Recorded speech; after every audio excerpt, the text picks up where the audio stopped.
Hello viewers, my name is Tyler Marchand. Today I'm going to be talking about my picks for the best hit songs of 1978. So, this is the year when disco cemented itself as the genre of the 70s, thanks to films like Saturday Night Fever, or I should say their soundtracks. With such well-known songs from these musical films contributing vastly to the Billboard year-end list for this year, I was hoping for some really good stuff.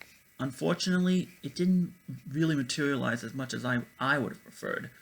I'm not saying the year was bad, no.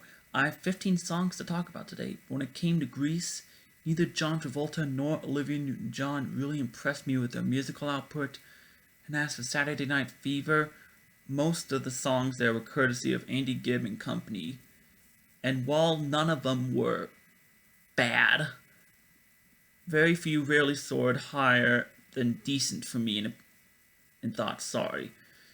That reminds me, some songs that came close to making this list but just missed out included Miss You, It's a Heartache, On Broadway, Baby Hold On, Every Kind of People, Serpentine Fire, You Can't Turn Me Off in the Middle of Turning Me On, Flashlight, and Hollywood Nights.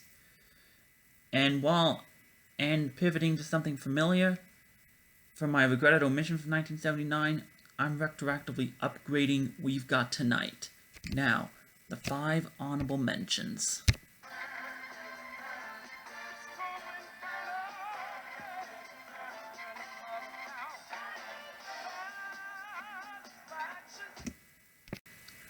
Here's an example of a song that took a long time to actually become a hit.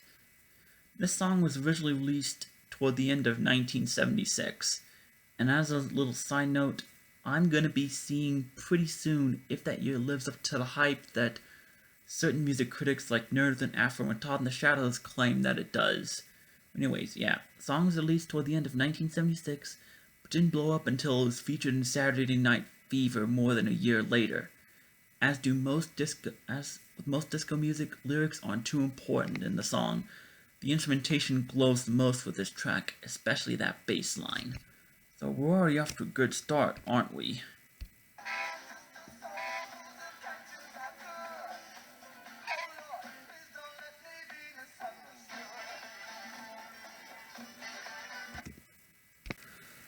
I mainly put this song here out of true nostalgia.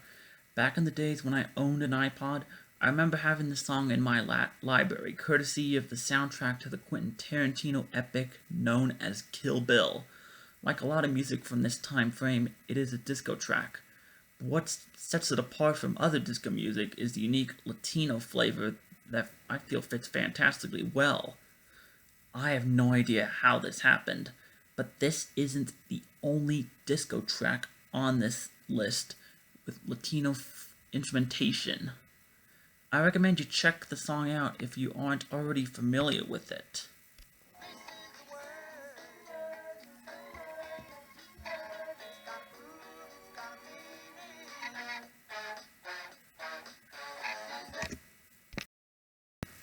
Just because John Travolta and Olivia Newton-John's songs from Grease weren't that good in my opinion doesn't mean that nothing from Grease was good.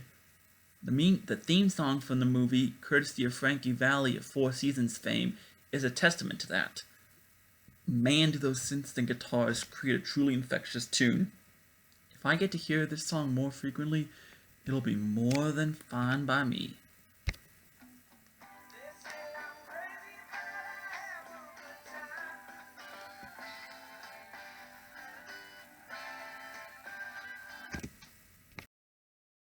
Those who knew my preferences had to expect that I'd eventually pivot towards classic rock for this list, because that is my favorite genre, and I'm gonna be upfront about that.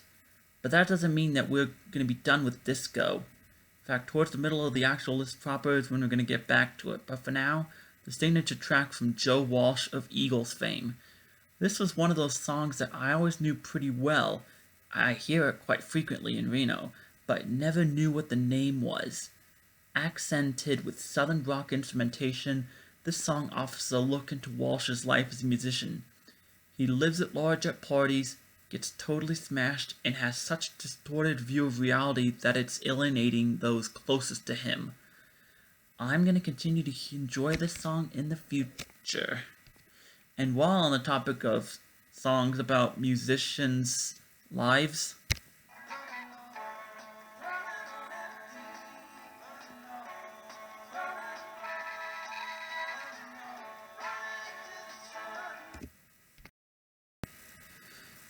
this song is yet another classic rock staple commonly played in the Reno area.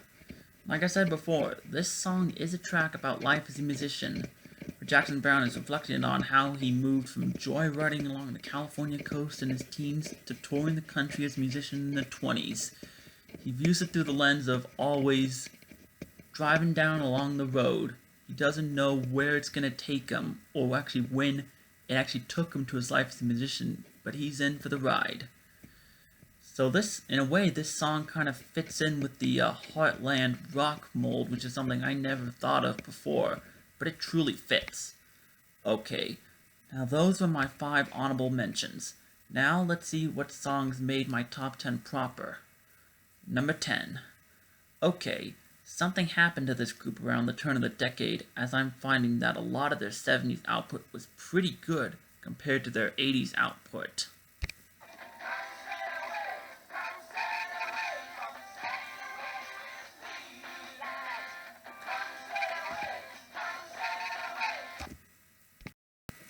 Yes, Styx makes another feature on one of my best lists, and with a pretty strange song. I'm gonna start with. For the first 2 minutes, this is mainly a piano ballad with lyrics from the perspective of an elderly person about to cross over to the other side.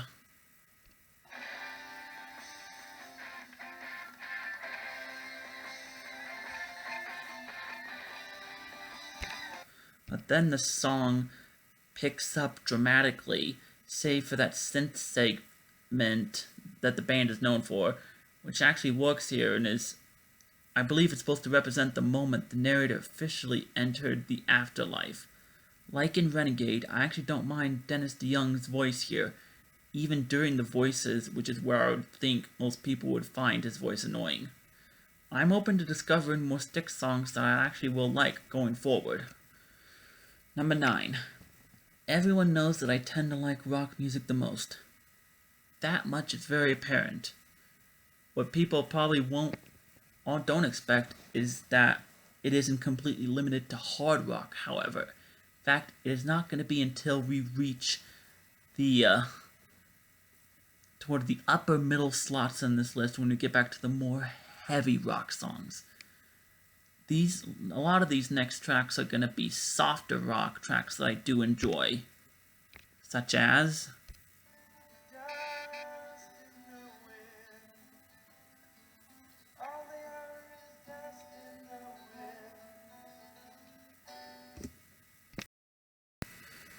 and we get yet another track with lyrical content about life in this world. Seeing as, in the grand scheme of things, we don't even exist. Just dust blown in the wind, just a tiny drop of water in the ocean, so inconsequential. I sometimes find it hard to believe that this song came from the same group that made Carry On Wayward Son. We don't even get a guitar solo in this song.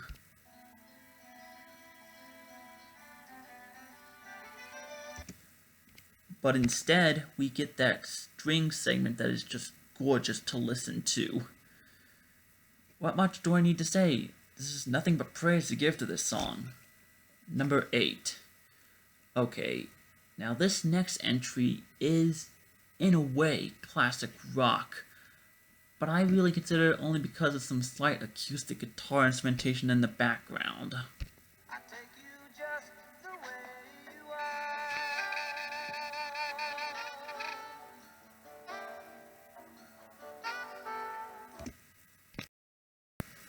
Surprisingly, this isn't going to be the only classic rock entry on this list that has prominent jazz instrumentation. Stay tuned for later. In any case, this was surprisingly Billy Joel's first song to become a Billboard year-end hit, as far as I'm aware. He's got so much other songs that I consider classics that weren't that big. It just baffles me. Anyways, he said that this song is kind of a cringe track for him because he wrote it for his wife, and they split only 4 years later after the song was released. It's unfortunate, as I couldn't really care who it was written about.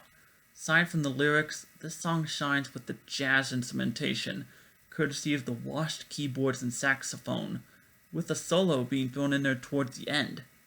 Billy Joel has had quite the fantastic track record over his years as a musician, and this is a song that I wasn't truly familiar with prior to listening through this year.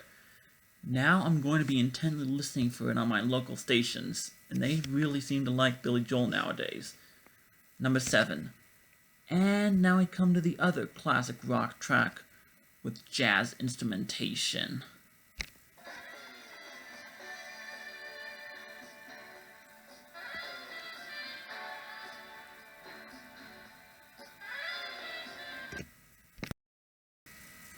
You could thank Grand Theft Auto 5 for introducing me to this song, but I never actually realized until listening through this year that this song actually had lyrics. I always thought it was just an instrumental.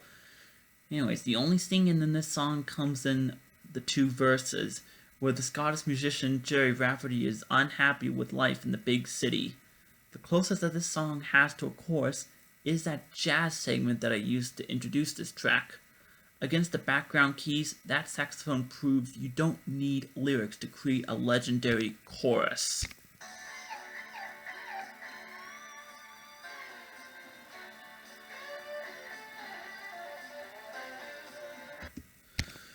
Even towards the end, you get a guitar solo thrown in there before you come back to that iconic chorus.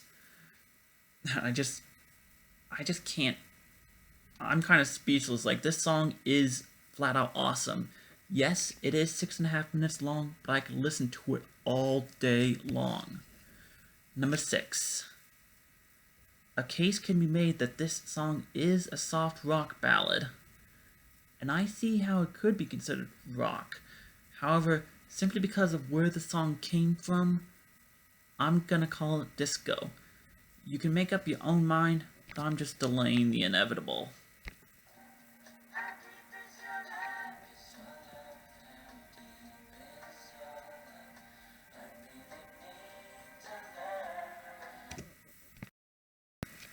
Fun fact, at the time that this song hit it big, its 17-week chart run in the top 10 was considered a record, or at least for one single chart run.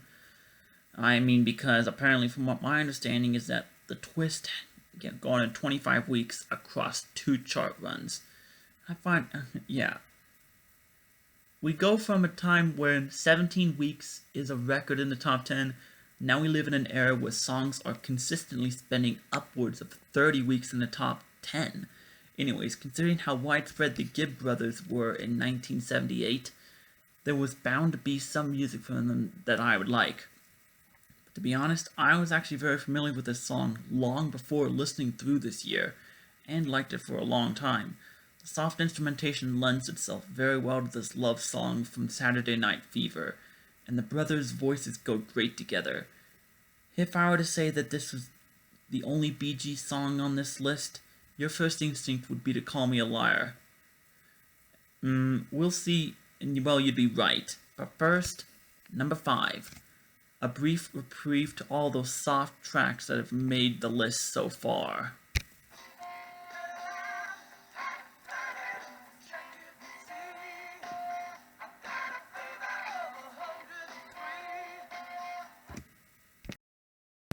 Once again, Foreigner on my best list, and this time with a rock classic that I instantly liked as soon as I first heard it, back during my rock-only phase in my early teen years.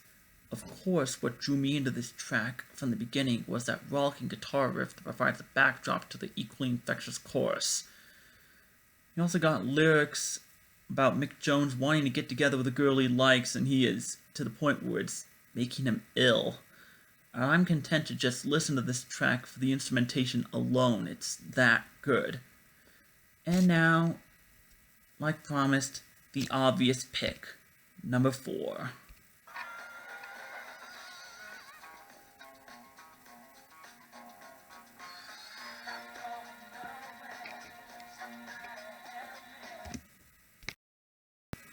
Come on, did you really think that I wasn't going to be talking about this song? It had to have been a given once you saw How Deep Is Your Love on this list. This is the Bee Gees track that is immortalized into pop culture, and for a fantastic reason. It should be made a federal crime to dislike that funky guitar line that propels the song forward.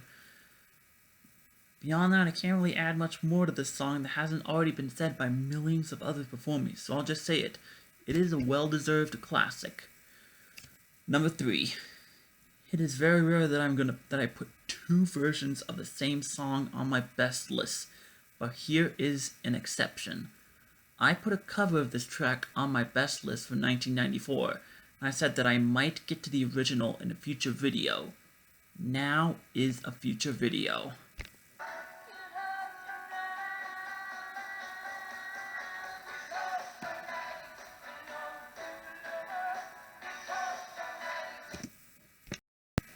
I find it quite strange that this is the version of the song that I hear most frequently in Reno. I have heard the 10,000 Maniacs MTV Unplugged cover, but only on easy listening stations, and even then, when it does come on, it's pretty rare. This version, on the other hand, is very prevalent on classic rock stations, and I'm truly struggling to figure out which version I like more. I grew up listening to the 90s version on my parents' music playlists, and it is a big nostalgia trip for me with great orchestral instrumentation. Oh crap.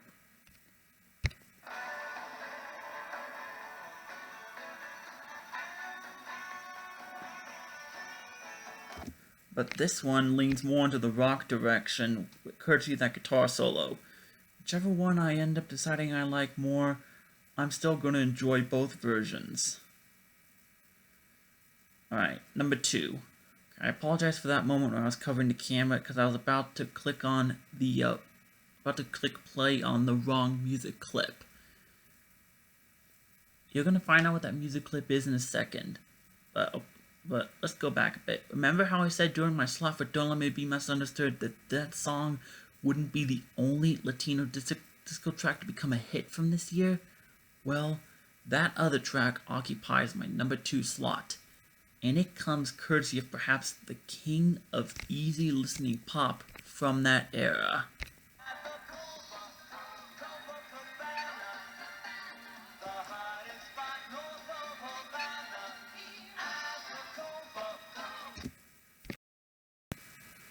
Barry Manilow is an act that I frequently listen to thanks to him having quite a few hits that were present on my mom's iPod, and she would listen to it in the car instead of the radio often. His music never really interested me, but this song was always the exception.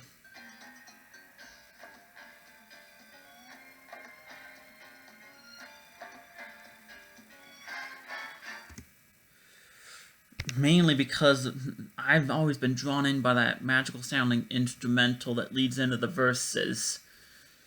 You got the smoky keyboards and the congos in the background. And then the song has the pretty captivating story in the lyrics. 2 young workers at a New York nightclub fall in love, but that romance is shattered one night when a mobster comes to the club and gets a bit too handsy with Lola, the dancer. Tony, the bartender, comes to her defense, but during the fight with Rico, the mobster, Tony gets killed.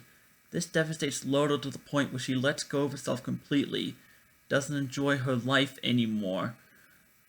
The nightclub is turned into a disco, but she is a mess. Now, with this song at number 2, you're probably wondering what song could have topped it. Number 1. This is a very interesting situation I find myself in. Usually, whenever I find myself putting multiple songs from the same act on a best list, I don't talk about them together, as I feel it would be a cop-out move to simply tie two songs together.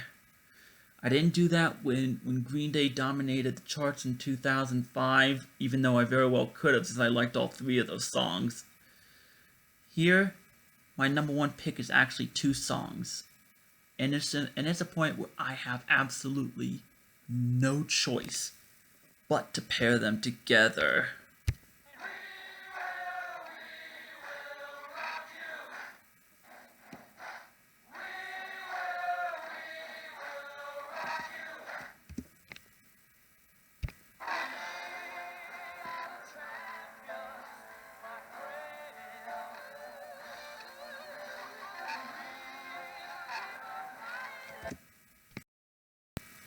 Raise your hand if you're surprised.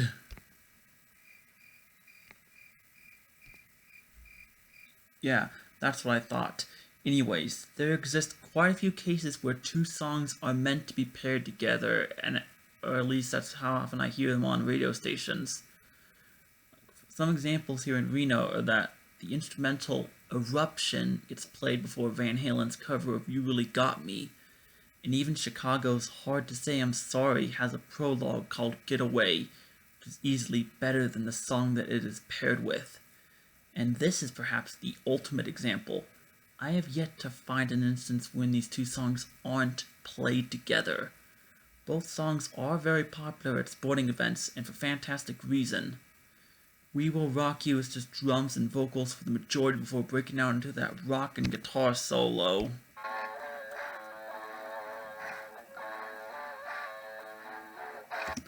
Before transitioning into the victorious We Are the Champions, with little guitar licks thrown into the choruses. It was an easy choice to make We Will Rock You, We Are the Champions my pick for the best hit song or songs of 1978. Well, that was my list. Thank you all for watching. If you enjoyed the video, share it with others so that I can continue to grow my channel. Subscribe to my channel so that you will get notifications of new material from me, and as always, leave your thoughts in the comments segment below. Agreements, disagreements, thoughts in general. As long as the comments remain civilized, I'm okay with pretty much anything. My next video will be on my picks for the best hit songs of 1977. I anticipate having that video out on Saturday, May 16th. Stay tuned for more.